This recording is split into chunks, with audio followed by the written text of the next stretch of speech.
같이 기도하겠습니다. 우리를 사랑하시는 하나님, 또 귀한 시간 허락하셔서 하나님 말씀 앞에 나오게 해주시고, 또 저에게 자녀를 주셔서 학부모의 위치를 주시고, 또 학부모로서 어떻게 자녀를 양육해야 하는지 교훈해 주시기 위하여 또 이런 시간을 허락해 주신 것 감사합니다. 우리에게 맡겨주신 귀한 어린 생명들이 하나님의 은혜와 사랑 안에서 건강하게 또 올바로 잘 성장할 수 있도록 도와주시고, 악하고 패역한 이 세대 가운데에서 거룩하게 구별되어 하나님의 자녀로 흠없이 살아갈 수 있도록 도와주시기를 원합니다. 특별히 또 부모님들, 또 교사들 더욱 지혜와 능력을 주시고 어려운 일들을 잘 극복해 나갈 수 있도록 역사해 주시기를 원합니다. 우리를 사랑하시는 예수님의 이름으로 기도드렸습니다. 아멘. 제가 1시간 정도, 지금 1시 10분 정도, 저 좀 빠른가 봐요. 1시 10분 정도 됐는데 1시간 정도 요즘 말씀을 전후로 해서 말씀을 이제 드리고 그 이후에 교제 시간 가지시면 좋겠습니다. 최소한 한 2시간 정도는 하려고 그랬는데 제가 이제 또 집에 가야 돼가지고 정해진 시간 안에 것을 못하면 오늘 못 가요, 제가. 그래서 안 나와요?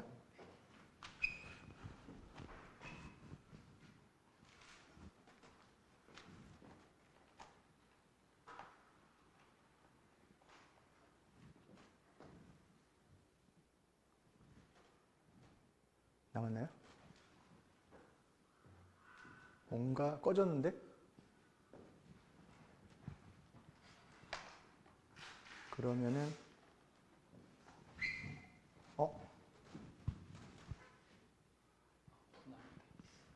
그러면은 복제되어 있으면 되는 거 아니에요? 됐습니다. 저도 이제 오후에 볼 일이 있으니까 짧게 하고 가도록 하겠습니다. 이게 화면을 주로 여기 나오게 해주시면 좋겠습니다. 네. 주로 이제 여기 화면에 성경 말씀을 많이 이제 담아놨고 필요한 내용들을 이 안에 넣어두었으니까요. 참고해서 보시면 되겠습니다. 보면 자녀들아 하면서 이제 부모에게 주 안에서 순종하라고 되어 있고, 또 자녀나 손자들이 있으면 집에 가서 효를 행하는 것을 또 가르쳐서 부모에게 보답하는 것을 배우게 하라고 이야기를 했습니다. 그래서 한 가정 안에 자녀들의 역할이 있고 또 부모의 역할들이 있잖아요. 이제 부모의 역할을 하는 것도 참 쉽지 않고 자녀 역할을 하는 것도 틀림없이 쉽지 않습니다. 이 학부모 교육이라는 것 자체가 상당히 사실 부담스러운 주제이기도 하고요. 또 어떻게 하면 자녀를 잘 양육할 수 있겠습니까? 그것도 참 어려운 이야기입니다. 왜냐하면 아이들의 상황이 다 다른데요. 그 농부한테 가가지고 어떻게 하면 농사를 잘 짓겠습니까? 그러면 농부가 뭐라 할 것 같아요? 사업을 하기 위해서 어느 사업하시는 분한테 어떻게 하면 사업을 잘 할 수 있겠습니까? 답이 있을 것 같아요? 없을 것 같아요? 공부하기 원하는 애가 선생님한테 가가지고 어떻게 하면 공부를 잘 할 수 있을까요? 이게 참 막막한 이야기인데, 이 학부모 교육, 자녀에 관련된 이런 학부모 교육은 더더욱 어려운 주제라고 생각을 합니다. 지금 고인이 됐지만 옛날에 이병철 회장이 자기가 정말, 이건희 회장이구나. 자기 뜻대로 안 되는 게 2가지가 있는데, 그 중에 하나가 이제 골프 치는 거. 골프가 자기 마음대로 안 되더라. 또 하나가 자식 교육 얘기를 했거든요. 자식이 내 마음대로 안 되더라. 지금 이건희 회장의 아들이 누구예요? 이재용. 지금 이혼해서 혼자 살지 않아요? 그죠? 혼자 살죠? 그냥 좋은 가정 이루어서 행복하게 잘 살면 좋겠는데 그것도 사실 뜻대로 잘 안 돼요. 이재용 씨의 딸은 잘 크고 있는가도 잘 모르겠고, 참 어려운 이야기입니다. 여기 부모가 된다는 것은 어떤 것이냐. 참 어려운 거죠. 이게 그 아바타 물의 길이라고 이제 지금 영화 나왔죠? 하고 있나요 지금? 끝났나요? 끝나는가요? 여기에 그 카메론 감독이 제가 이제 이걸 우연히 그 예고 영상 보다가 이 아바타 물의 길의 어떤 주제들을 이야기를 하면서 부모가 된다는 건 세상을 완전히 새로운 방법으로 보는 것이며 자신의 행동에 대해 더욱 깊이 통찰해야 된다. 왜냐하면 더 이상 자기 혼자만의 생명이 아니기 때문이다. 부모가 된다는 건 완전히 다른 세상을 사는 거예요. 부모가 되기 전과 후 자녀가 있고 없고의 차이는 너무나 많은 변화가 생기는 겁니다. 그래서 부모는 더 이상, 그러니까 부모가 된 이후에는 더 이상 혼자만은 아니다. 자녀에 대한 책임이 있는 거죠. 그런데 이 자녀를 낳았을 때 이 자녀가 지혜롭게 잘 성장하면 되는데 미련하게 클 수도 있는 거예요. 그래서 지혜로운 자녀와 미련한 자녀가 있는데 부모에게 있어서 최고의 기쁨은 뭐겠어요? 지혜로운 자녀가 있는 거죠. 그런 자녀를 얻는다면 정말 행복할 것이고 미련한 자녀를 얻으면은 그것처럼 근심되는 것도 없을 거라는 겁니다. 지혜로운 자녀라는 것은 하나님 앞에 지혜로운 자녀를 말을 하는 겁니다. 세상적으로 뭐 이렇게 성공하는 그런 기준으로 이야기를 하는 것은 이제 아니고요. 그래서 지혜로운 아들은 아비로 기쁘게 하거니와 미련한 아들은 어미의 근심이니라. 지혜로운 아들은 아비를 즐겁게 하여도 미련한 자는 어미를 업신여기느니라. 미련한 자를 낳는 자는 근심을 당하나니 미련한 자의 아비는 낙이 없느니라. 미련한 아들은 그 아비의 근심이 되고 그 어미의 고통이 되느니라. 잠언에 보면 지혜로운 자녀에 대해서 미련한 자녀에 대해서 계속 이야기를 하는 겁니다. 미련한 아비는 재앙이다. 재앙이에요, 재앙. 또 영원히 이뤄진다면 그거보다 더 큰 재앙이 어디 있겠어요. 근데 지혜로운 자녀라면 그건 최고의 축복인 겁니다. 정말 부모가 받을 수 있는 최고의 복은 지혜로운 자녀를 얻는 것. 교회적으로도 마찬가지죠. 이 교회 안에 지혜로운 자녀들이 있다면 교회는 굉장한 복을 받은 것이고 그 교회에 미련한 자녀가 있다 그러면 참 그건 불행한 거라고 생각을 합니다. 그러니까 잠언에 나와 있는 미련한 자는 하면서 쭉 적어놔봤어요. 되게 많죠. 미련한 자의 특징들이 쭉 나와 있어요. 지혜와 훈계를 멸시하고 지식을 미워하고 지식이 없기 때문에 결국은 죽고 행악으로 낙을 삼고 자기 행위를 바른 줄로 여기 때문에 말은 징그럽게 안 듣고 또 자기 감정 있는 대로 다 드러내고 또 미련하고 혼자 있으면 되는데 옆 사람 계속 영향을 끼치게 되고 또 악을 떠나지 않으려고 하고 입으로 매를 자청하고 죄를 심상히 여기고 훈계 없인 여기고 명철을 기뻐하지 않고 자기 의사만 드러내려고 하고 결국 인생이 굽어졌는데 또 하나님 원망하고 거듭 행하고 자기 마음 믿고 그래서 제일 마지막에 아이의 마음에는 미련한 것이 얽혔으나 징계하는 채찍이를 멀리 쫓아내리라. 아이의 마음에 미련한 것이 얽혀져 있다. 이걸 잘 풀어야 되는 것이 이제 부모 역할인 것 같습니다. 보세요. 아담 하와가 있는데 가인을 낳았잖아요. 가인을 낳았습니다. 그런데 가인도 하나님 앞에 제사는 드렸잖아요. 그렇죠? 가인과 아벨이 같이 제사를 드리는데 제사를 드리려고 했다는 것은 하나님께 관심이 있다는 거 없다는 거예요. 나름대로 관심이 있었다는 이야기입니다. 아예 관심이 없는 건 아닌데요. 하나님에 대해서 잘못 알은 거예요. 하나님에 대해서 마음이 아예 없었다면 제사 드리는 것 자체를 안 했겠죠. 그런데 나름대로 땅의 소산을 가지고 하나님 앞에 나아갔다는 것은 마음은 있었다는 이야기입니다. 그런데 여기 보면 가인을 낳고 이르되 내가 여호와로 말미암아 등남하였다. 이 말이 얼마나 기뻐요. 하나님이 내게 아들을 주셨다 이런 뜻입니다. 얼마나 아담 하와가 기뻤겠냐고요. 여호와로 말미암아 등남했다. 기뻤습니다. 그런데 그가 여호와 앞을 떠나 나가 버렸잖아요. 비극이 왔어요. 굉장한 슬픔이죠.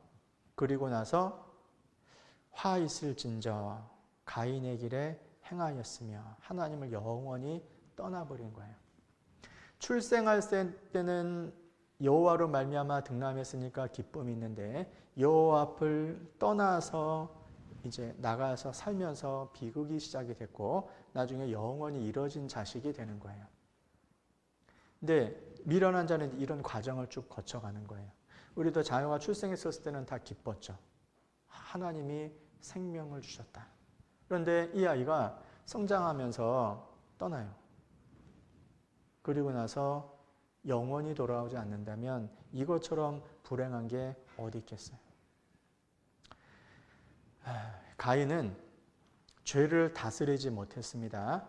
아우 아벨을 쳐 죽였어요. 죄벌이 너무 중하여 견딜 수 없나이다. 그러므로 제가 회개합니다. 그래야 되는데 죄짐이 너무 무거워서 내가 곤란하니까 힘드니까 하나님 잘못했습니다 해야 되는데 회개하지 않았어요. 결국 떠나버렸거든요. 그래서 하나님께서 말씀해 주시는 겁니다. 가인같이 하지 말라. 저는 악한 자에게 속하여 그 아우를 죽였으니 악한 자에게 속했다는 거예요. 하나님께 속해야 되는데 여호와로 말미암아 등남했으면 여호와께 속해야 되는데 악한 자에게 속한 거예요. 끝까지 회개하지 않고 영원히 이뤄지는 사람이 됐어요. 중한 죄벌을 받으면서도 회개하지 않은 거예요. 왜 하나님이 이런 가인의 이야기를 성경에 자세하게 기록해놨냐면 우리의 자녀도 그렇게 될 수 있기 때문에 해놓으신 거예요.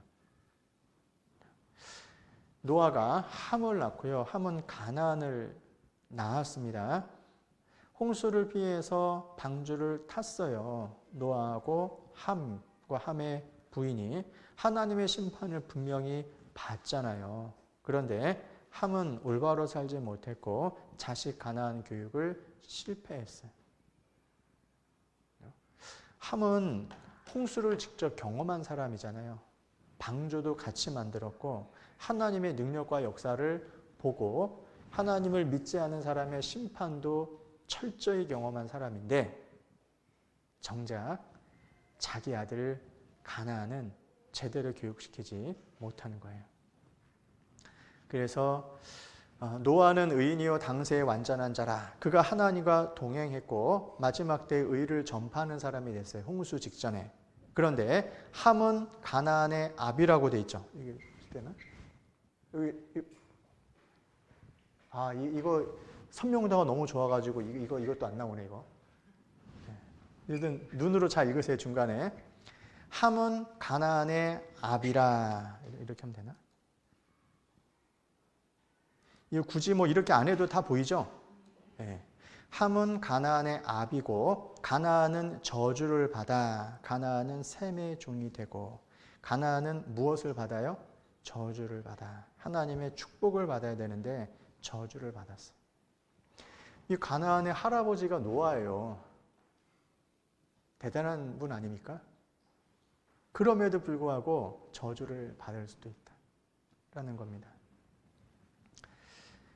아브라함이 이삭을 낳고 이삭은 에서와 야곱을 낳게 됩니다. 그러면 에서가 장자니까 당연히 아브라함의 축복이 이삭에게 가고 이삭에게 온 축복이 에서로 가야 되는데 에서는 장자의 명분을 경홀히 여겼잖아요. 그래서 그 축복이 에서에게 넘어가요. 아니 야곱에게. 이 에서가 이방 결혼해가지고 부모를 굉장히 근심되게 했는데 계속 이방 여인을 취하잖아요. 마음이 처음부터 하나님하고 상관이 없었어요. 보세요. 에서가 장자의 명분을 경홀히 여겼습니다. 신약은 에서와 같이 망령된 자가 있을까 두려워하라 그랬잖아요. 그래서 마태복음에 보면 아브라함이 이삭을 낳고 이삭은 에서를 낳고 이렇게 넘어가야 되는데 이삭은 야곱을 낳고 넘어간 거예요. 나중에 이삭이 축복을 할 때 그 축복이 뭐냐면 하늘과 땅의 모든 복을 다 준다는 거였거든요. 그런데 장자의 명분 이야기만 들었을 때는 에서가 생각하는 장자가 받는 축복 정도는 아버지가 물질적으로 누리는 풍요로움 정도밖에 안 보였을 거예요. 그래, 그 정도는 뭐 내가 능력이 있으니까 아버지 이상으로 내가 얼마든지 저 정도는 살 수 있어 라고 생각했을지 모릅니다. 그런데 아버지 이삭으로부터 나오는 축복을 듣게 됐었을 때, 와, 이 장자의 명분이라는 것이 이렇게 놀라운 것이었나? 아마 충격을 받았을 거예요. 그렇잖아요. 그래서 나중에 막 방성대곡하면서 나한테 줄 복이 안 남았냐고 막 얘기를 하죠. 그런데 복이 없잖아요. 그러니까 장자의 명분이라는 추상적인 이야기를 듣고 살았을 때 하고 그 추상적인 장자의 축복이 구체적으로 이삭의 입으로 나오는 걸 들었을 때 에서가 대단히 후회를 한 거거든요. 우리도 그런 것 같습니다. 지금 하나님의 어떤 축복, 영광 이런 것을 우리는 약간 추상적으로 지금 아는 거예요. 그런데 이것을 천국에 가서 직접 보게 될 때 얼마나 그걸 놓친 걸 후회하겠어요. 그렇잖아요. 아유, 복권 별거 아닌 건 줄 알고 무심코 버렸는데 그 복권이 만약에 10억짜리였다 그러면 얼마나 놀라겠으며, 반짝반짝 하는 게 있어가지고 이거 뭐지 하고 푹 버렸는데 그게 다이아몬드였으면 어쩔 뻔했겠냐고요. 그래서 우리가 대부분의 그리스도인들은 생각했던 것보다 영광을 못 누릴지도 몰라요. 하나님의 기준으로 봤을 때. 왜냐하면 하나님 주려고 잔뜩 쌓아놨는데 막상 가져가는 사람이 없으면은 얼마나 그러겠냐고요. 그래서 믿음은 바라는 것들의 증거고 보지 못하는 것들의 믿음은 바라는 것들의 실상이고 보지 못하는 것들의 증거니까 내 믿음의 분량만큼 상급이 보이는 거예요. 분량만큼. 그래서 에서는 장자의 명분을 경홀히 여겼다라는 거, 우리도 그런 하나님의 어떤 축복을 경홀히 여기면 안 될 거예요. 이런 사례들은 참 많죠. 엘리의 아들들은 불량자였거든요. 그러면 이 불량한 엘리의 아들들의 모습을 보고 자란 사무엘도 그의 아들들은 불량했거든요. 사무엘은 훌륭한 아버지지만 그 아들 요엘과 차자 아비야는 그 아비의 행위를 따르지 않았어요. 뇌물죄하고 판결을 굽게 했습니다. 합당치 않았잖아요. 그래서 이 아들들의 생활 때문에 백성들이 왕을 구하는 큰 죄를 짓게 되는 거거든요. 다윗이 압살롬을 잃었을 때 굉장히 슬퍼했잖아요. 빨간색으로 된 부분입니다. 밧세바하고 간음에서 낳은 아이가 죽었을 때는 앞에 있는 것처럼 별로 표시를 내지 않았어요. 그냥 죽자 빨리 마음을 정리했는데 아들 압살롬이 죽었을 때는 정말 너무 슬펐거든요. 왜 그랬을까? 영원히 이뤄졌기 때문에 이렇게 슬퍼했을 거다라고 사람들은 이야기를 합니다. 그러니까 우리의 자녀가 미련한 자녀가 될 것이냐, 지혜로운 자녀가 되는 것이냐, 이건 정말 중요한 문제다. 나중에 부모는 이렇게 통곡하면 어떡하겠어요? 다윗처럼, 압살롬을 잃은 다윗처럼 자녀를 잃어버린 부모의 심정이 이러지 않을까요? 그러면 이게 참 사람이 간사해서 힘 안 들이고 돈 벌고 싶고 별로 수고 안 하고 뭔가 좋은 일들이 일어나기를 바라잖아요. 자녀 교육도 그런 부분들이 다분히 있거든요. 그런데 이런 책들이 있죠. 자녀 교육의 비법은 있어요, 없어요? 없어요. 그러나 비법은 없지만 원칙은 있다라는 겁니다. 그래서 그런 원칙들을 또 정리하면 그것도 엄청나게 많더라고요.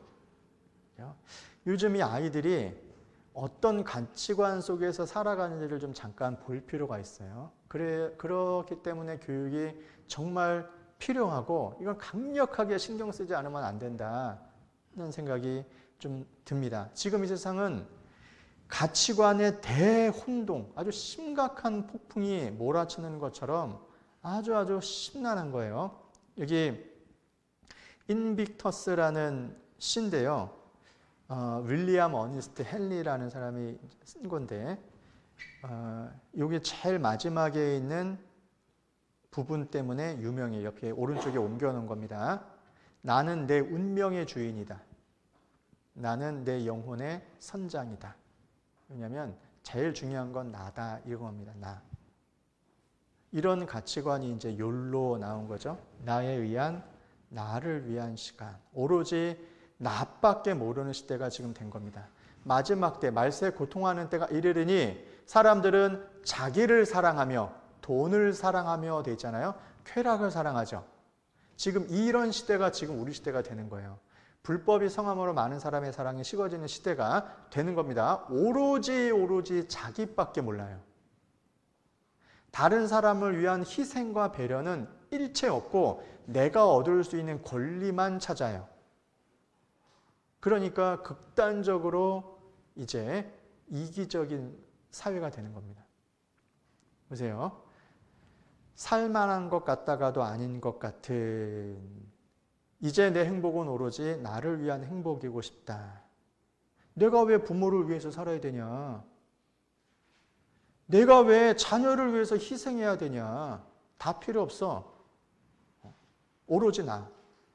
내가 학교 갔으면 학교 규칙을 지키는 것이 아니라 학교가 나를 위해서 뭘 해야 줘? 학교 가서 내 권리만 찾고, 직장 가서 직장을 위해서 희생해야지가 아니라 직장에서 내 권리만 찾는 거예요. 페미니즘의 표어가 그거죠. My body, my rights. 내 몸, 내 권리. 오로지 자기 권리만 찾는 거예요. 다른 사람이 없어요. 그래서 나를 위해 살기로 했다. 내 인생 나를 위해서만 살겠다. 세 번째, 누군가를 위한 삶에서 나를 위한 삶으로 인생 절반은 나답게 살겠다. 나는 나를 위해서 산다. 누구도 아닌 나를 위해서 한 번은 원하는 인생을 살아봐라. 50대냐? 이제는 나를 위해서 살아라. 그래서 황혼이원 하는 겁니다. 내가 지금까지 희생해서 살았는데 이제는 적어도 나를 위해서 살아야지. 나는 죽을 때까지 재미있게 살고 싶다. 만일 내가 인생을 다시 산다면 고민만 하지 말고 그냥 재미있게 살아라. 이게 지금 세상 분위기입니다.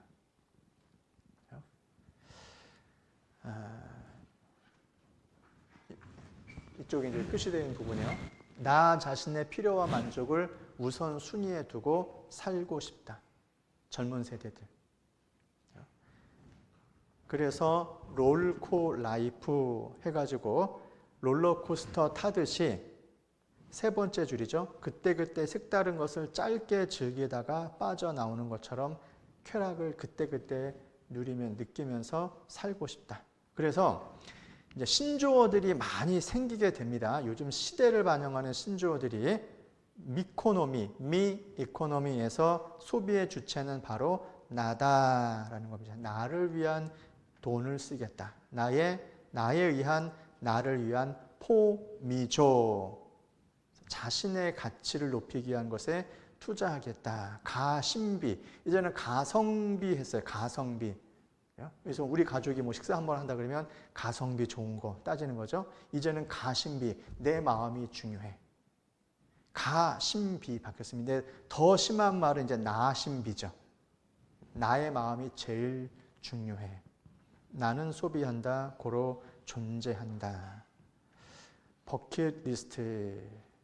자기를 위해서 계획을 세워놓고 사는 겁니다. 그 버킷리스트 1번부터 5번까지가 대체적으로 그동안에 해보지 못했던, 이 사람 저 사람 눈치 보면서 하지 못했던 것을 내 마음대로 한번 누리면서 살겠다라는 겁니다.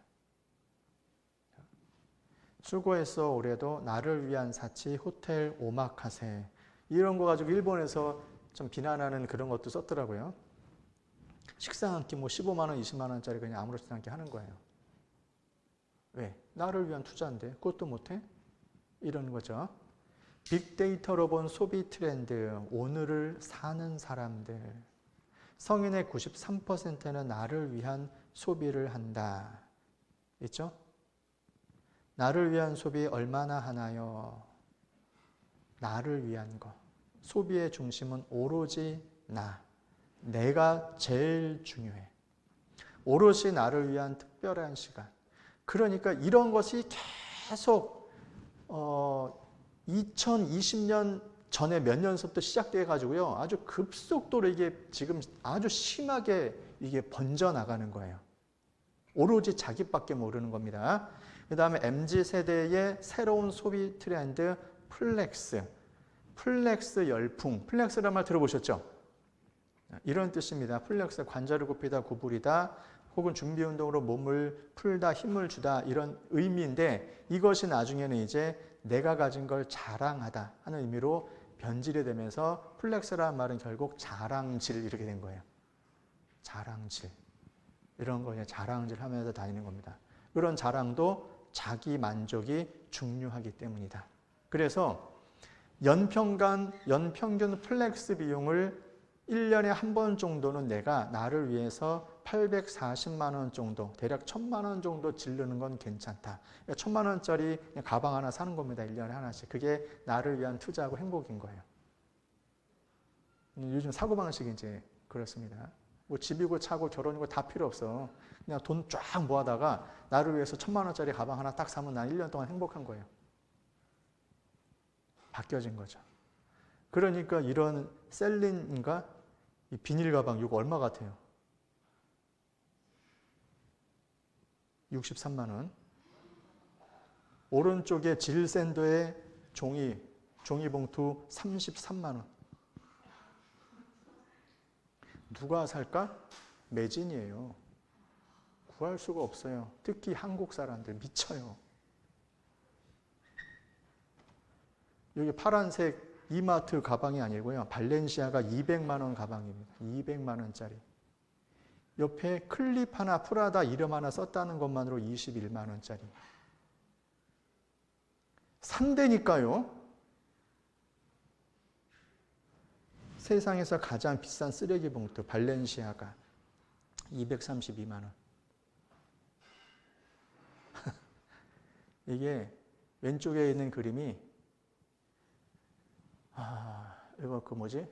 모델들 나와가지고 패션쇼 할 때 이 발렌시아가 쓰레기 가방 들고 이렇게 다녔던 거예요. 미치겠죠? 없어서 못 팔아. 특히 한국 사람들. 한국 사람들은 인구 대비해서 전 세계에서 가장 많은 명품 소비를 하는 나라입니다. 세계 1위입니다. 인구수 대비해가지고. 최고죠. 샤넬, 프랑스에서는 샤넬 가방 든 사람은 찾아보기가 힘들어요. 너무 비싸서. 한국은 그냥 널려 있거든요. 그래서 이 명품 회사들이 한국에 그렇게 눈독을 들이는 거예요. 한국은 미치거든요, 이거. 왜요? 1년에 한 번 정도 1000만 원은 그냥 쉽게 쓸 수 있다는 사고방식을 갖고 있기 때문에 그런 겁니다. 그리고 이제 이런 것도 다 자기 자신을 위한 삶인 겁니다. 이제 이런 건 더 문제죠. 동성애. 100년 역사상 최초로 미국 사회가 19살의 미인 대회 우승자, 왠지 두툼한 분이 트랜스젠더인데 여자들 나오는 미인 대회 가가지고 우승했어요. 오른쪽에 트랜스젠더죠. 미인 대회에서 우승했어요. 그래서 지금은 얼마 전에 제가 들은 겁니다. 카나다에서 중학생애한테 너는 성을 무엇으로 할 거니? 남자로 할 거니? 여자로 할 거니? 아직 못 정했는데요. 빨리 정해라. 남자가 여자가 되고 여자가 남자가 되는 겁니다. 이런 성의 가치관의 혼란 속에서 아이들은 지금 우리 아이들이 교육받으면서 자라고 있어요. 지금 우리나라 교육계를 장악한 사람들이 그 사상을 전파하는 사람들입니다. 4살 성전환, 세계 최연소 미국의 트랜스젠더 모델, 내년 수입 27억 예상, 10대 청소년까지 파고든 동성애, 청소년, 청년, 성소수자를 위한 무지개 길잡이. 무슨 성소수자예요? 변태지. 이걸 지금 퍼레이드를 하는 겁니다. 서울시에서요, 저기 그 자살한 사람인가? 그 사람이 있었을 때 10년 내내 이거 퍼레이드 했어요. 왜요?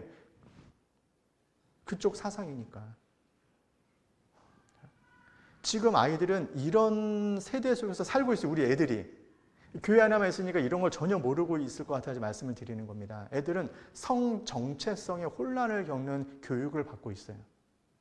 나중에 우리 남자들이 올 수 있어요. 형제가 형제를 데려오고, 형제라 좀 말하긴 좀 그러긴 한데 세상이 이렇게 바뀌는 겁니다.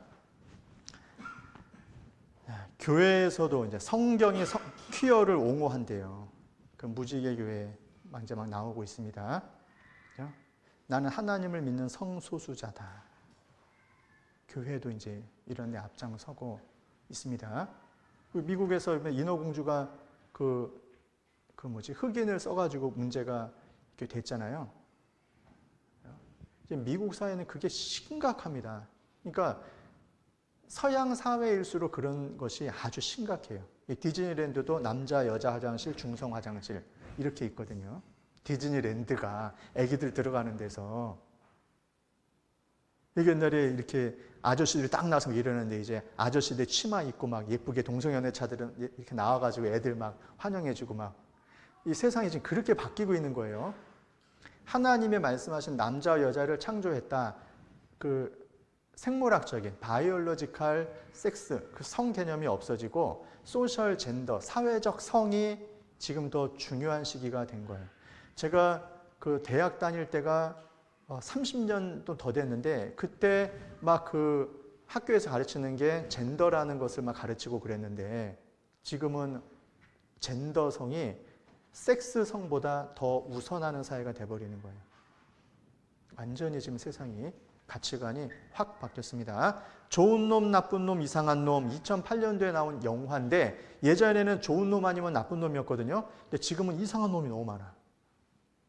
그 이상한 소수의 1% 때문에 나머지 99%가 다 피해를 보면서 살고 있는 거죠. 이런 시대에 우리 아이들은 성경적인 가치관을 가지고 살아야 되는 겁니다. 쉬울까요? 어려울까요? 학교에서 왕따 되기 딱 좋은 구조를 갖고 있어요. 이런 겁니다. 자주 들었던 표현이죠. 눈 두 개 있는 원숭이가 배 타고 가다가 표류돼서 눈 하나 있는 원숭이가 있는 섬에 들어가게 됐는데 다 눈 하나 있는 거예요. 눈 하나 있는 것들이 눈 두 개 있는 거 보고 병신이라 그래. 그러면 거기서 눈 두 개를 가지고 병신 소리를 들으면서 살 것이냐? 아니면 나도 눈 하나 빼고 그냥 어울려서 살 거냐? 우리 아이들은 선택해야 되는 거예요. 선택이 쉬운 게 아니겠죠.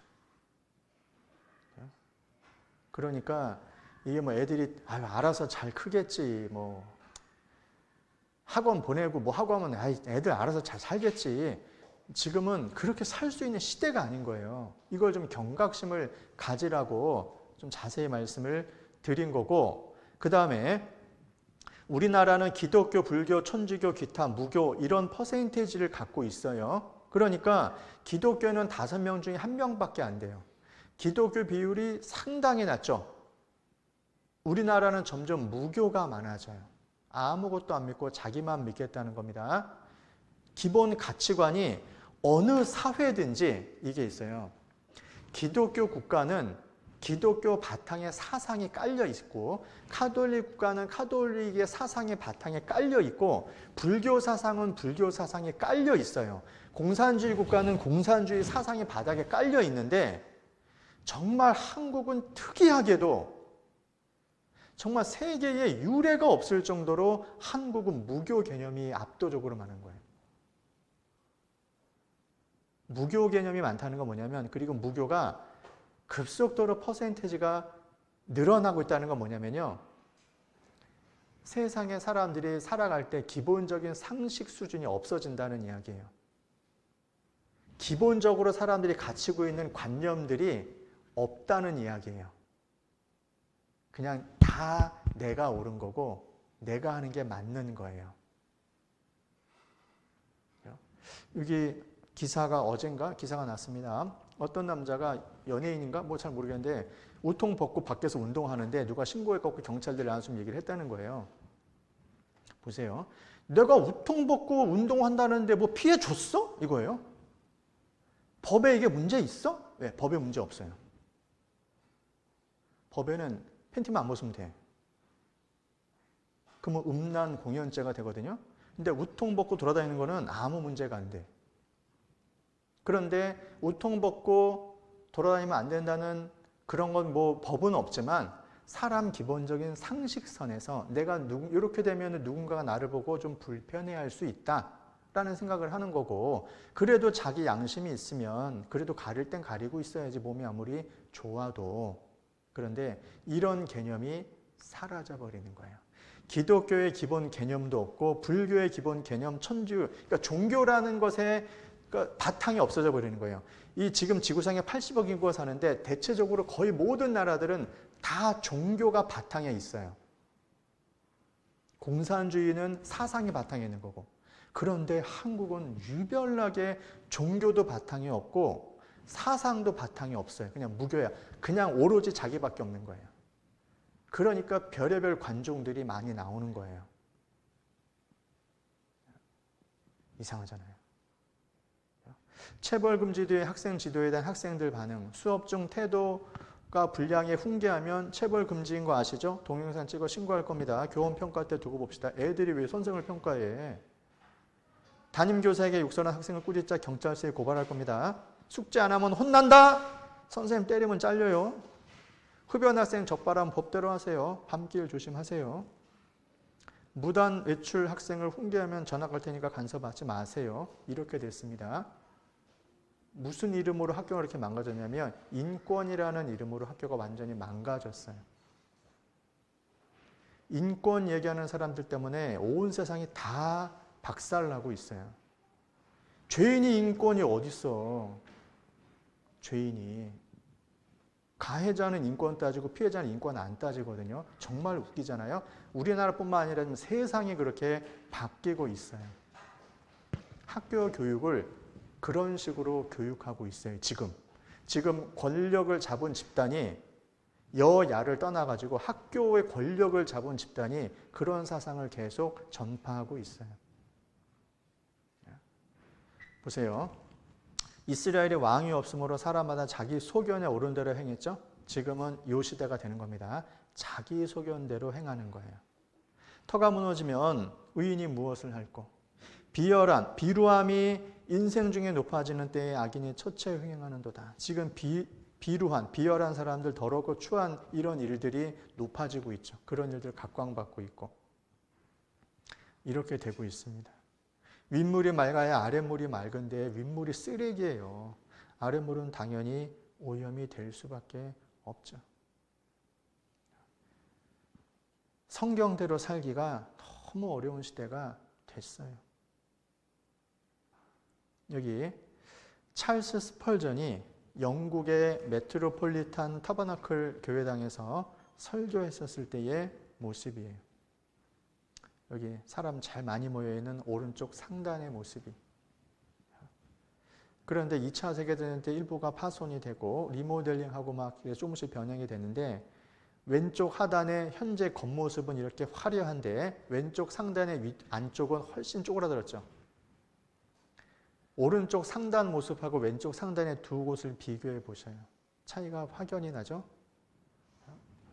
예전에 영국 그러면 위대한 청교도들이 생각이 나고 철로의 역정을 쓴 존 버년이 생각이 나고 요한 웨슬리,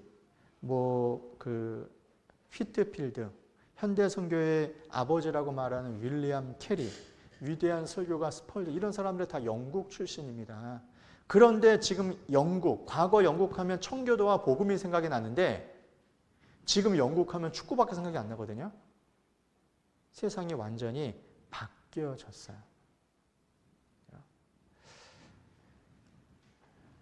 스펄전 목사님이 지금 현재 영국이 이럴 거라고 생각을 했을까요?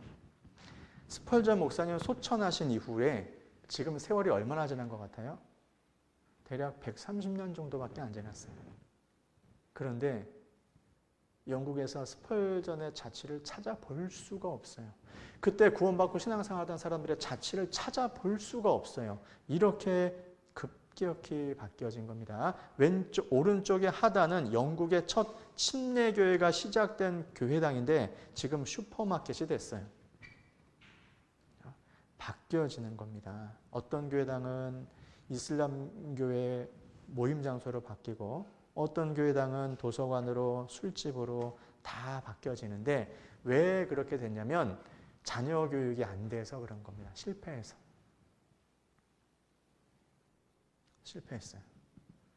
그래서 큰 교회당을 감당할 만한 희생도 할 수도 없고 사람들은 활동하던 사람은 나이 들어서 소천하고 이후에 자식들은 전도도 안 되고 먹고 살기 바쁘고 자기 살기 바쁘고 교회 소홀히 하게 되고 결국 이렇게 바뀌어지는 겁니다. 스펄전 이후 130년 정도밖에 안 되는데 영국에서 스펄전의 흔적이 사라졌다니까요. 진짜 금방이에요. 정말 교육하지 않으면 금방 잊어버려요. 오늘 무슨 날이죠? 무슨 날이에요? 6.25. 6.25가 무슨 날이죠? 전쟁 난 날이죠. 어떻게 전쟁이 일어났죠? 북한이 침공했어요? 맞아요? 맞아요? 여긴 그렇게 믿으시는구나. 중국이 배후에서 조종해가지고 북한 통해서 한국 쳐들어왔어요. 그렇게 배웠죠? 그렇죠? 지금 학교에서 그렇게 안 가르칠 텐데. 학교 교육은. 특히 전교조 일찍에 속한 분들은. 우리나라가 공격했다 그러는데. 희한하죠? 그래서 김일성에 대해서 욕도 못 하잖아요. 박정희 나쁜 놈 해도 김일성 나쁜 놈이란 말 못 하잖아요. 안 하잖아요. 지금 교육이 그렇습니다. 교육이 지금 이게 교육이 아니라 사상을 아이들한테 주입시키고 있어. 그래서 서점에 가서 사회주의 인문 사회 계열은 다 사회주의 사상을 보급하는 책들인 거예요. 그거 좀 더 나가면 공산주의거든요. 애들이 그런 데서 자랍니다. 그래서 6.25 난 지 1950년에 6.25 났거든요. 지금 몇 년 지났죠? 73년? 6.25 났는지도 모르는 애들도 있어. 그런 게 있었어요? 네, 우리나라는 역사 교육을 거의 안 하거든요. 유대인들은 역사 교육을 굉장히 철저하게 하죠. 역사를 잊은 민족은 미래가 없어요. 그래서 우리나라는 역사 교육을 거의 안 하는 거예요. 왜요? 나라를 그냥 망가뜨리는 거예요. 사상을 완전히 망가뜨리는 거예요. 성경은 역사 교육을 철저히 시킵니다. 성경 전체가 역사고요. 이 역사 속에서 유대인들이 계속 교훈받기를 원했던 거예요. 역사를 잊으면 불행하니까. 그런데 정치 이야기가 아니고 교회사를 보니까 역사를 자꾸 잊네요. 역사를 잊어요. 지금 이런 역사, 스펄전이 그때 당시만 해도 전 세계에서 가장 큰 교회당에 수천 명이 모여서 복음 말씀을 듣고 구원받고 하나님의 역사가 일어났는데 지금 흔적도 없이 사라졌다.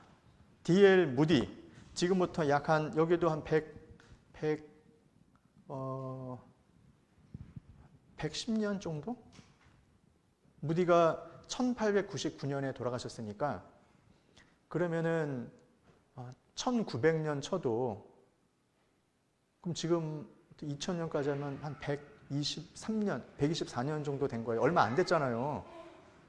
그렇잖아요. D.L. 무디가 스펄전 가서 설교도 듣고 그랬으니까. 그런데 여기 왼쪽 상단 오른쪽 여기가 D.L. 무디와 생키가 말씀 전하고 찬송했었던 그때 당시의 그림이에요. 인산인해. 근데 아래는 현재 모습이고 지금은 시카고에 무디 이제 그 신학교가 있고 학생들이 배우는 학교들이 있고 좀 그래요. 지금은 교육기관 정도만 남아 있어요. 어디 갔냐 이겁니다. 어디 갔냐. 여기도 한 120년, 130년 지나니까 D.L. 무디와 생키가 미국에서 복음 전했을 때 미국이 막 들썩들썩거렸고 그 무디에서 구원받은 사람들이 전 세계 선교사로 나갔다니까요. 그때 당시 아이비리그 대학의 졸업생의 4분의 1 정도가 해외 선교사로 나갔어요. 그때 말씀드린 시티 스터디의 아버지가 구원받고 시티 스터디 전도하고 시티 스터디에서 맥선교가 생기게 됐고 거기서 우리나라로 복음 전해 들어와서 우리가 지금 있게 됐잖아요. 그런데 그 D.L. 무디가 130년 전에 있었다니까요. 지금 흔적도 없잖아요. 더 놀라운 건 동남아시아 이런 데 가면 복음의 흔적은 찾아볼 수도 없다니까요. 제가 책을 읽었습니다. 버마 선교사 저드슨, 미얀마 선교사 저드슨. 저드슨의 흔적을 미얀마에서 찾아볼 수가 없어요. 윌리엄 캐리의 흔적을 인도에서 찾을 수 있냐? 없어요. 그렇잖아요. 중국도 한때 공산화되기 전에 전 지역에 선교했잖아요. 중국 선교 누가 했죠? 갑자기 생각 안 나네. 중국? 허드슨 테일러. 중국 전체 복음 전했거든요. 중국 내지 선교회 만들어가지고 지금 중국에서 복음 흔적도 없잖아요. 아주 짧은 시간 안에 사라져버리는 겁니다. 조선에 떨어진 한알의 미달 토마스 선교사, 한국 최초의 기독교 순교자 토마스 목사. 이분이 영국 하노버에 토마스 선교사를 파송한 교회가 하노버 교회입니다. 여기 보면은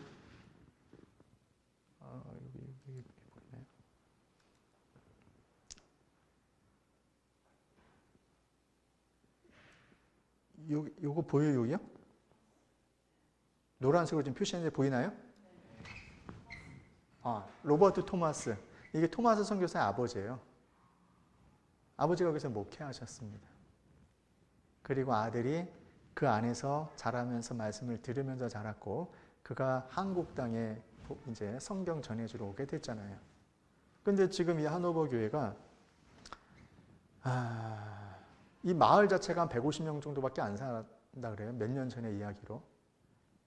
여기에 목회자가 없어가지고 한국에서 파송해서 여기 목회자 잠깐 다른 데 하면서 조금씩 봐주고 그랬었답니다. 지금 흔적만 있어요. 이렇게 묘비 세워놓고 훌륭하신 분들이 많이 있었는데 지금은 교인이 10명도 안 된다 얘기를 합니다. 담임 목사도 없고. 그래서 2014년도인가 한국인 목사가 거기에 담임 목사로 이렇게 파송돼서 거기서 이제 뭐 섬기고 있다 이런 얘기를 했었는데 와 정말 뭐 금방이잖아요. 금방 100년 좀 전의 이야기인데 이렇게 세상이 금방 바뀌어졌어요. 금방.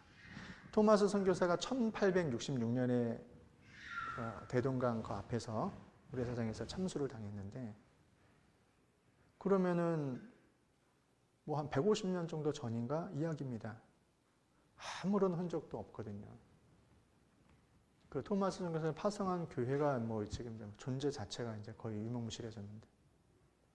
근데 이게 지금 뭐 유럽의 교회, 영국의 스펄전이 목회했었던 곳, D.L. 무디가 이제 복음 전했던 곳, 토마스 선교사를 발생했던 이런 교회들을 살펴보면 우리 교회는 과연 예외가 될 수 있을까? 라는 생각이 드는 겁니다. 우리 교회도 예외가 아니라 우리 교회도 똑같이 이렇게 될 수 있다는 이야기예요. 그리고 왜 이렇게 잘 못되게 됐을까? 쇠퇴하게 됐을까?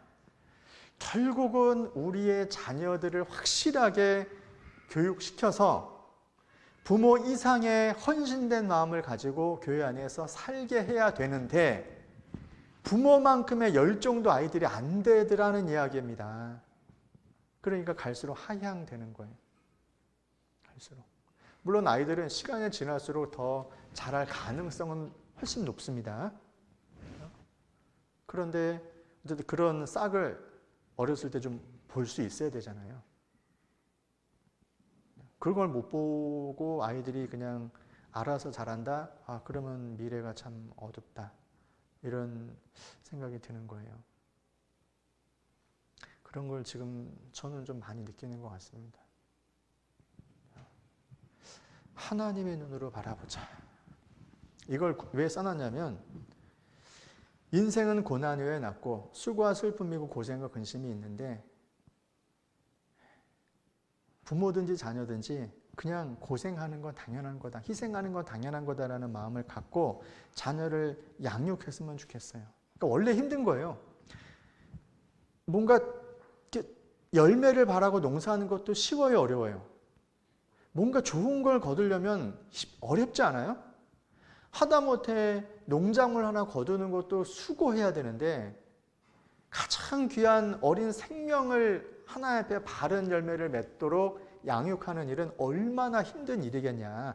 그래서 이게 쉽게 그냥 애들이 잘 자라줄 거라는 생각을 일단 하지 말고 내가 희생하고 정말 수고해야 된다. 뭔가 작심하고 해야 된다 하는 마음을 가지셔야 된다는 겁니다.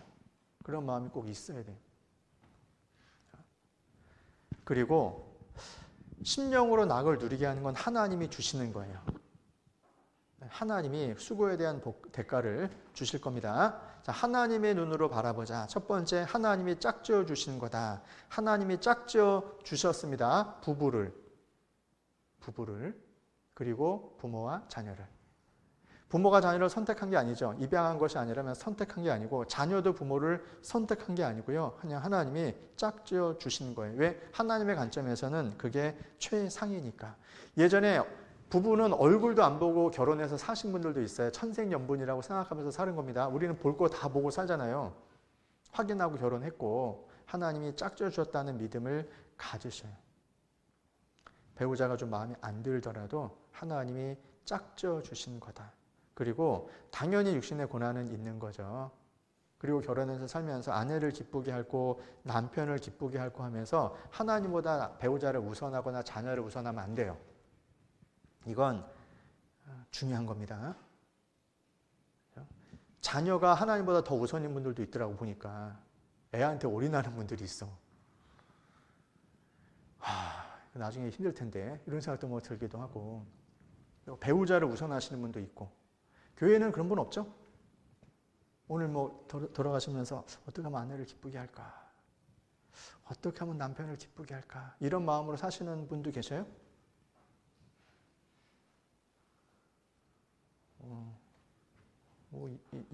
예외는 어디든지 있으니까 뭐 그럴 수는 있는데 하나님을 기쁘시게 해야 되죠. 주께 기쁘시게 할 것이 무엇인가 시험하여 보라. 먹든지 마시든지 무엇을 하든지 다 하나님의 영광을 위하여 하라. 왜? 사나 죽으나 우리가 주의 것이니까 주를 기쁘게 하는 것이 당연한 겁니다. 그리고 모두가 주님의 것이라는 것을 믿으십시오. 그러면 자녀는 누구 거예요? 내 거예요? 하나님 거예요? 하나님. 그래서 욥이 자녀를 잃었을 때 주신 자도 여호와시요 취하신 자도 여호와시라 그런 거예요. 10명의 자녀 주님이 주셨고 하나님이 주셨고 하나님 취해 가셨다. 나한테 있는 자녀는 내 게 아닌 거예요. 하나님 겁니다. 우리는 소유 개념을 분명하게 해야 돼요. 우리 부모 자신도 너희의 것이 아니라 값으로 산 것이 되었다고 말씀하시잖아요. 그러니까 하나님의 거니까 하나님을 기쁘시게 해야 돼요. 이건 당연한 겁니다. 그리고 우리의 자녀도 하나님 거니까 부모를 기쁘게 하기 위해서 하나님을 기쁘게 하지 않는다면 안 되는 거죠. 부모를 기쁘게 하는 것이 하나님을 기뻐하는 게 일직선상에 있으면 괜찮아요. 그런데 부모와 하나님에 떨어져서 하나님께로 향해야 되는 마음이 부모에게로 향하면 부모 입장에서는 고마운 일이지만 하나님 앞에서는 합당치는 않은 거예요. 이게 뭐냐면요. 옛날에 이제 아이들 교육시키느라고 추수한 거 다 갖다 바친 겁니다. 이게 그 얘기 예전에도 이랬었어요. 지금은 그래요, 안 그래요? 지금도 나 좀 받아줘. 더 당겨라. 아직은 괜찮아. 등록금. 애들은 알바하느라고 바쁘고. 이렇게 사는 거죠. 살아가요. 근데 그렇게 자식 교육시켜가지고 탕난, 훌쩍 떠나버리면 어떡하냐고. 그렇게 고생해서 키워놨는데 세상으로 훌쩍 가버리면 그것처럼 마음 아픈 게 어디 있겠어요. 그래서 세상적으로는 화려하게 못 살아도 좋은 대학, 좋은 직장 못 가도요. 부모 공경하고 교회 안에서 하나님 섬기면서 사는 자녀라면 정말 지혜로운 자녀가 되는 거예요. 세상에서 성공하는 것은 하나님이 그렇게 길을 터주면 성공하는 거겠죠. 물론 최선을 다해서 살기는 해야 됩니다. 대충 살면 안 되죠. 열심히 살기는 하되 교회 안에 남아있는 자녀가 바람직하다라는 이야기입니다. 또 소경, 다양한 성격, 염소, 양 되어 있는데요. 하나님의 눈으로 내 자녀의 이런 모습들을 바라보자는 이야기예요. 보세요. 이게 정규분포 곡선인데 기준보다 좀 더 높은 학생도 있고요. 기준보다 좀 못한 학생도 있거든요. 날 때부터 소경된 사람이 있어요. 이 아들을 둔 부모는 얼마나 마음이 힘들었겠냐고요. 그때 당시에 사고방식은 죄 때문이라는 사고방식을 갖고 있는데 예수님이 말씀하셨죠. 하나님이 하시는 일을 나타내기 위해서라고. 그렇다면 내 자녀가 좀 특별할 수 있죠. 혹시 자녀가 장애를 가졌을 수도 있어요. 크고 작은 장애를 가졌을 수도 있고 또 비범했으면 좋겠는데 비범하지 않아요. 평범하게라도 했으면 좋겠는데 평범한 것조차도 안 돼요. 그래서 한참 미숙한 것 같아요. 그래도 그 아이를 통해서 하나님이 하시는 일을 나타내고자 하시는 거예요. 특별히 장애가 있으면 하나님께서 이 장애 가진 애를 누구에게 보낼까 얼마나 고심하셨겠어요. 그리고 어느 가정에 맡겼다면 하나님이 하시는 일을 나타내려고 하신 거다는 이야기입니다. 그거를 우리가 믿어야 돼요. 장애는 불행한 게 아니라 불편한 거거든요. 우리 사회 인식이 그걸 받아주지 못해서 어려운 부분이 있긴 하지만요. 그래서 아이 때문에 힘든 일들이 성격 때문에도 그렇고 있을 수 있는데 그거 하나님이 주신 거다. 하나님을 인정해야 돼요. 그리고 우리 아이들은 이런 과정들을 통해서 바르게 성장해야 돼요. 유치부 하나님의 존재를 믿어야 되고 초등 고학년 정도 되면 구원의 확신이 있어야 되고 중학생 되면은 인격적으로 좀 성장이 이루어져야 되고 고등학생 정도 되면 이제 봉사까지도 할 수 있어야 되는데 이런 기준에 맞춰서 아이들이 성장하고 있는지를 살펴보셔야 됩니다. 미치지 못하고 있다 그러면 교육이 약간 부족한 부분들이 있는 겁니다. 그래서 세상이 그렇고 아이들이 유일하게 바라볼 수 있는 부분들은 부모님이죠. 그렇잖아요. 부모님이 유일한 모델이야. 건전한 모델, 올바른 모델은 가정에서밖에 없어요. 지금 밖에 나가서는 올바른 모델을 찾아보기 쉽지 않아요. 그리고 성경적인 어른을 보는 것은 아이들이 집과 교회밖에 없어요. 밖에 나가면 기준이 다 무너져요.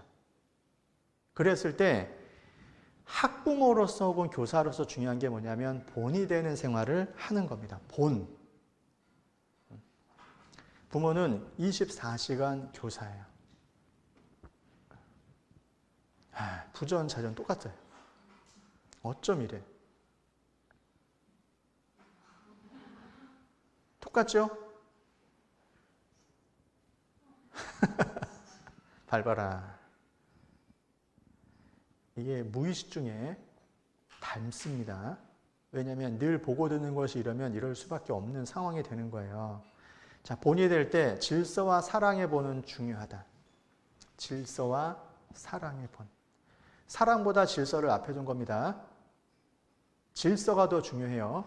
창조주와 피조물의 질서 안에서 사랑이 있는 거지 그 질서가 무너진 상태에서 사랑이 되면 그건 사랑이 아닌 겁니다. 피조물이 창조주고 맘먹으면서 사랑할 수 있는 게 아닌 거예요. 질서. 그래서 성경에 여자의 머리는 남자다. 아담이 먼저 지음을 받고 이와가 하와가 그 이후다. 성경은 분명히 질서를 말하고 있어요. 그리고 그 질서 안에서 사랑하라. 저희 교회는 이게 지금 잘 돼 있는 겁니다. 가정도 대체적으로 그럴 거라고 생각을 합니다. 아내들이여 자기 남편에게 복종하기를 죽게 하듯 하라 그랬죠. 남편은 사랑하라고 돼 있고 사실 따져보면 남편에게 요구한 건 더 심해요. 왜? 목숨을 바쳐서 사랑을 했거든요. 그리스도께서 교회를 사랑하시고 자기를 위하여 주심같이 사랑하라는 건 뭐냐면 자기 아내를 위해서, 가족을 위해서 목숨을 바칠 각오를 하고 희생하며 살으라는 이야기예요. 그런 사랑이 있을 때 아내가 그런 남편을 보면서 당연히 복종해야 되겠다는 마음이, 순종해야 되겠다는 마음이 드는 거죠. 그런데 이게 말씀의 순서를 보면 아내들이 먼저 나온 걸로 봐서는 아내가 그 일을 먼저 하시라는 이야기예요. 그리고 아내에게 가장 어려운 일은 남편에게 복종하는 거예요. 이것처럼 아내에게 어려운 건 없어. 그리고 요것만 하면 나머지는 쉬워. 복종하는 게 제일 어렵습니다. 왜냐하면 속성이, 여자의 속성이 자꾸 남자를 맘먹고 위에 올라가려는 속성이 있거든요. 그런 속성이 있어요. 그 마귀가 그것을 자꾸 유혹을 하는 겁니다. 남편이 여기 그 세 번째 줄에 아내 사랑하기, 자기 아내 사랑하기를 제 몸같이 할지니 돼 있죠. 제 몸같이 아내를 사랑할 수 있는 게 제일 어려운 거예요. 왜? 남자들은 기본적으로 자기 몸밖에 몰라. 자기 몸밖에. 부부가 다 피곤해서 쓰러져 죽겠어요. 애가 징징거리고 있어. 그러면 남편은 어디 구석 가서 자. 엄마는 애를 안고 있어. 그래서 제 몸같이 하라는 건 자기 몸은 끔찍하게 챙기니까 그런 식으로 배우자를, 아내를 챙기라는 이야기죠. 보약은 누가 먹죠? 남편이 먹어요? 아내가 먹어요? 남편이. 일하라는 이야기죠. 힘내서 사랑해야 되는데, 그래서 이 두 가지가 아내와 남편에게 어려운 이야기다. 그러나 그것을 하라고 말씀하신 거고, 자녀들은 부모를 주 안에서 순종하라 돼 있죠. 이게 제일 어려운 거예요. 제일 마땅한 건데, 제일 당연한 건데 제일 어려운 게 순종하는 거예요. 그것도 주 안에서 순종하는 건 너무 어려워. 그러니까 하나님께서 어려운 거 하나씩 주신 거죠. 순종의 남편한테 그거 너무 어려운데요. 내 몸같이 사랑해. 그거 너무 어려운데요. 자녀들한테 주 안에서 순종해. 그거 너무 어려운데요. 그것만 잘 되면 나머지는 다 잘 될 수 있을 겁니다. 그리고 두 번째 빨간색, 아비들아 너희 자녀를 노엽게 하지 말고 오직 주의 교양과 훈계로 양육하라고 되어 있잖아요. 아버지는 훈계와 양육에 책임이 있는 거예요. 그래서 한 집안의 교육의 책임은 항상 아버지에게 있는 거다. 어느 기관이든지 뭘 관리하기 위해서 정부가 있는데 가정에서 정은 남편이고 아내는 부예요. 교육에 있어서. 그 집안을 책임지는 것을, 왜 가장이라는 말을 왜 썼겠어요? 장이라는 표현을. 남편은 정이라는 겁니다. 그래서 경제적인 부분들도 책임을 져야 되는 것이고 그 집안의 교육과 관련돼서도 아버지가 책임을 지는 건데, 이 구조상, 사회 구조상 아버지가 자녀들에게 책임지고 뭔가 할 수 있을 만한 시간적인 여유들이 많이 없어요. 그러다 보니까 그 책임을 아내에게 맡긴 거지, 아내가 모든 책임을 져서 왜 애들을 그런 식으로 양육했냐라고 말하는 남편은 무능한 남편이 되는 거고 자기 책임을 다하지 못한 남편이 되는 거예요. 그래서 아내에게 힘을 실어주고 그 아내가 아이를 통제할 수 있도록 하는 것도 남편의 역할인 거죠. 왜? 아내가 힘드니까 아내를 잘 돌봐주는 것도 남편의 역할이고. 왜? 정이 할 수 없으니까 부가 잘할 수 있도록 도와주는 걸 해야 되잖아요. 그래서 모든 교육의 책임은 아버지께 있는 거다라는 것도 잊으시면 안 돼요. 아버지. 교육은 아버지가 실제로 하는 거다. 책임이 있다라는 겁니다. 뭐 하는 것은 어머니가 하더라도 책임은 아버지에게 있다라는 겁니다. 그래서 아내들아 복종하라. 남편들아 괴롭게 하지 말라고. 자녀들아 순종하라고. 아비들아 경록히 하고 낙심하지 말도록 하라고. 아내된 자들아 순복하라. 남편된 자들아 지식 따라 동거하라고. 하나님 말씀 안에서 아내를 사랑하며 같이 살고, 연약하니까 보호해주고 또 생명의 은혜를 유업으로 함께 받는 거니까 기도 막히지 않도록 잘 보살피라는 이야기입니다. 그리고 남편과 젊은 여자들에게는 남편과 자녀를 사랑하며 집안일을 하라고 돼 있잖아요. 순서가 나와 있습니다. 첫 번째 남편, 두 번째 자녀, 세 번째 일 돼 있죠. 순서입니다. 그러니까 일보다도 사람이 중요한 거고 남편과 자녀 중에서는 남편이 우선한 거예요. 뭐 집에서 뭐 하고 있는데 남편이 퇴근하면 남편을 먼저 환영해 주는 것이 우선이죠. 그게 질서거든요. 애들 공부하니까 조용히 해. 뭐 그런 건 안 되는 거죠. 늦게 들어왔는데 애들 공부하고 있으니까 조용히 하라고. 조용히. 그건 아이가 상전인 거죠. 그런 건 아닌 겁니다. 공부하다가도 중단하고 와서 인사해야지. 다녀오셨습니까? 해야지. 그게 질서를 가르치는 거죠. 아빠는 왜 있는지 모르겠다. 2학년의 시. 엄마가 있어 좋다 나를 이뻐해 주셔서, 냉장고가 있어 좋다 나에게 먹을 것을 주어서, 강아지가 있어 좋다 나랑 놀아 주어서 아빠는 왜 있는지 모르겠다. 이건 엄마가 이건 잘못한 거예요. 엄마가 아버지에 대한 인식을 그렇게 심어주도록 만든 겁니다. 그리고 강아지 있으면 이런 강아지는 없애버려야 돼요. 이 개가 아버지 자리를 대신하고 있거든. 이건 안 되죠. 생중계, 고래 싸움에, 부모 싸움에 애가 터지는 경우들도 있고, 이런 게 안 된다는 거지.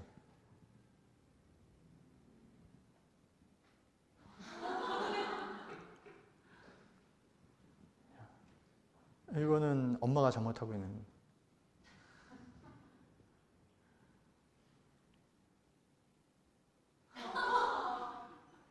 마지막 확인.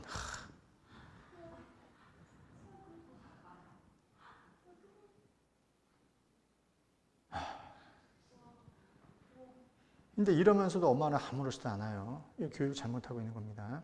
아빠는 최우선이죠. 최우선. 계속 보면 마음이 불편하니까. 자, 이런 존재다. 이런 것이 아빠고, 이런 것이 엄마고, 이런 것이 엄마고, 이런 것이 엄마의 모습이었고, 김치 냉장고에 돼지갈비 있어 성적표를 봐서는 굶겨 죽이고 싶은데 돼지갈비를 준다는 이야기죠. 이거 사랑이잖아요. 그런데 일단은 부부 중심의 가정 구조가 돼야 되고, 자녀가 나오면 이제 부모 중심이 되는 겁니다. 자녀 중심이 되면 망가지는 게 되는 거예요. 그런데 자녀 중심의 가정이 참 많은 거예요. 아주 안 좋은 겁니다.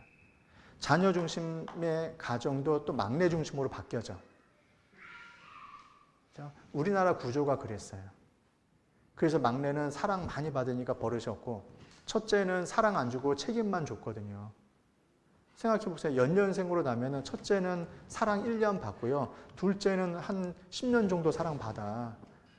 그럼 어떻게 장남, 장녀가 부모를 사랑할 수 있겠어요? 받은 게 없는데. 그리고 맨날 먹을 거, 내가 먼저 낳았는데도 먹을 거 반반 주고, 부모가 다 나눠주고, 다. 그래서 첫째한테 주고 나눠 먹고 해도 되는데, 그러면 첫째가 힘이 세잖아. 내 말 안 듣는 넌 국물도 없어. 그런 거 하잖아요. 질서가 딱 잡힙니다. 3명 있어요? 그럼 네가 나눠줘. 근데 우리나라 사회에서는 엄마가 딱 등분해 주잖아요. 똑같이. 싸우지 않게. 엄마가 모든 걸 미리 싸움 나기 전에 다 중재하고. 그러다 보니까 애들 자율권도 없고 지들끼리 사이도 별로 안 좋고 싸우고. 그런데 순서대로 대하면 물이 위에서 아래로 흐르는 것처럼 싸움이 거의 없어져요. 첫째가 왕이거든. 둘째, 셋째가 불평할 수 있잖아요. 야, 그렇게 난 걸 어떡하냐. 다음에 혹시 네가 태어나면 네가 먼저 나든가. 그렇게 할 수 있으면. 그래서 아내 입장에서 남편 제일 위에 있는 거고, 그 다음에 내가 권한을 받아서 애들을 순서대로 사랑해준다. 이런 개념을 가지셔야 돼요. 근데 어떤 집에서는 남편을 끌어내려가지고 첫째 아들? 남편을 애로 보더라니까? 큰애가 제일 문제라고? 그거는 좋은 집이 아닙니다. 그건 아이들한테도 굉장히 안 좋은 뉘앙스를 계속 심겨주는 거기 때문에요. 안 되는 거예요. 네 자녀에게 부지런히 가르치라고 말하고 있습니다. 가르쳐야 돼요. 가르쳐야 돼요. 그 다음에 성실과 책임 있는 삶의 본. 여러분, 사회생활도 열심히 하셔야 돼요. 빈둥빈둥 하시면 안 돼요. 성실로 식물을 삼으라 그랬죠? 전업주 보면 가정에서 성실하게 하고, 일하고 있으면 일하는 것도 성실하게 열심히 하려고 그러고, 구슬땀을 흘리는 모습들을 아이들에 보여주고, 땀의 소중함을 가르쳐주고, 그래서 성실하게 책임감을 갖고 일하는 것, 살아가는 것을 아이들한테 본을 보여주셔야 됩니다. 그 다음에 감사하고 칭찬하는 생활을 하세요. 범사에 감사하라 그랬잖아요. 남편도 칭찬하잖아요. 여러분, 애들 앞에서 남편에게 고마움과 어떤 칭찬거리를 말해 줍니까? 혹은 아빠가 엄마에 대해서 계속 칭찬해 주고 해야 되는 거예요. 아무리 찾아봐도 안 보입니다. 보세요. 있을 거예요. 어떤 부부가 이혼하려고 그래가지고 세상 사람이 이혼하려고 그러는데 정말 잘하는 게 아무것도 없는 것 같다고. 찾아보세요. 일주일 시간 줄 테니까 찾아보라고. 없는데요? 다시 일주일 테니까 찾아보라고. 어차피 앞으로 안 살 건데 일주일 한번 찾아보라고. 쫙 찾아보니까 하나 잘하는 거 있더래. 뭐 네가티브 볼 때 항상 옆에는 앉아 있더래. 그걸 잘하는 거라고. 그래도 하나 있지 않냐고. 자기 자리는 잘 있네. 살펴보니까 안 아프더래. 건강하네. 하나씩 보니까 괜찮은 부분들이 있다는 거죠. 그래서 서로 칭찬하려고 해라. 그래서 칭찬일기, 감사일기 쓰는 분들도 있어요. 칭찬일기, 감사일기. 그러면은 칭찬일기, 감사일기 한 줄이든 두 줄이든 세 줄이든 쓰다 보면 쌓여지면서 내가 변해요. 굉장히 큰 유익이 있다고 이야기를 합니다. 신앙생활의 모든 면에서 본이 되라. 말씀, 기도, 교제, 전도, 봉사 등등. 특히 또 헌금 같은 거. 집에서 성경 읽는 거 해야 되죠. 기도하는 모습, 성경 읽는 모습. 봉사하는 모습은 자주 보여질 수 있어요. 교제하는 것도 자주 보여질 수 있는데 개인적으로 성경 읽고 기도하는 건 아이들이 잘 못 볼 수도 있는데 같이 기도하셔도 되고 어쨌든 있는 그런 모습들을 보여주시는 거 좋고요. 그 다음에 헌금하는 건 꼭 하셔요. 헌금. 자녀들한테 헌금 주죠? 헌금하라고도 하죠? 부모도 꼭 헌금하셔야 됩니다. 애들이 어느 날 헌금함을 봤는데 아빠, 엄마 이름이 없네? 이런 불상사가. 가족의 헌금을 딱 봤더니 빈 건에 아무것도 없네? 그러면은 부모님이 위선자가 되네, 그다음부터. 부모님은 말로는 교회 생활을 하지만 실제로 눈꽃만큼도 교회 마음이 없는 분인데 저건 다 거짓이야. 외식이야, 저건 다 외식. 이렇게 딱 하면요, 부모가 애를 영원히 멸망으로 집어넣어버리는 거예요. 많은 금액을 헌금하지 못하더라도 내가 해야 될 도리는 하는 거예요. 그래야지 자녀도 헌금하는 거 아닙니까?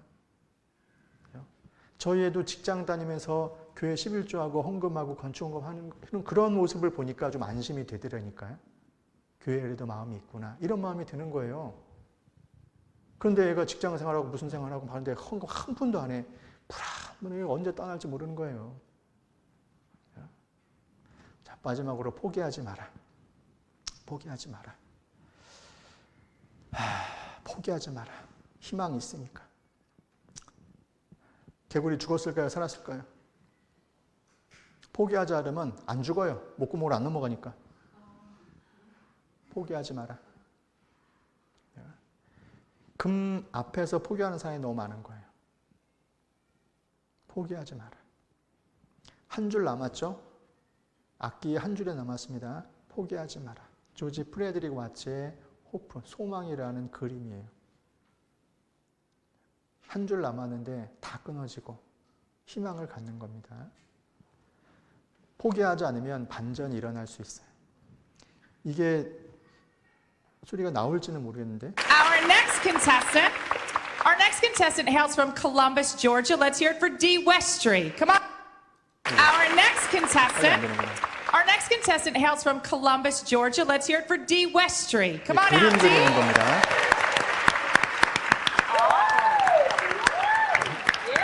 All right. All right.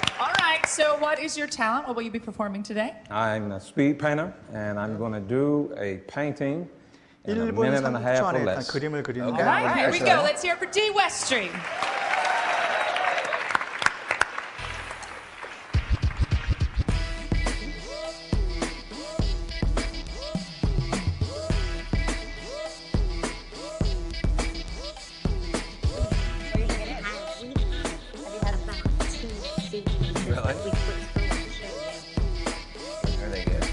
그림은 이런 식으로 그냥 제가 의미 부여를 했어요.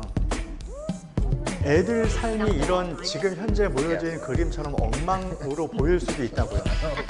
All right, D, you have 1 minute left. Here 도대체 we go. 이해가 안 되는 모습으로 보일 수 있는데 포기하지 말라 그랬죠. 끝에 반전이 있을 수 있으니까.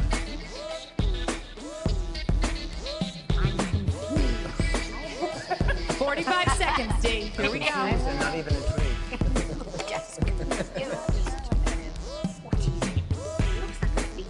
Oh, now we got some color going on. Let's say 30 seconds, D. Oh, you've seen some of these before. Come on, guys, we can figure this out. I honestly have no clue. That's not a clue. I don't think you much time. No! It looks like a pear. Like you take A potato. All right, it's coming down to the wire. 15 seconds, D. A pear. Come on! Give Go, us D. a Westry. Come on, Give us 4, 3, 2, 1. Let's hear it for D. Westry. Okay, and There we go.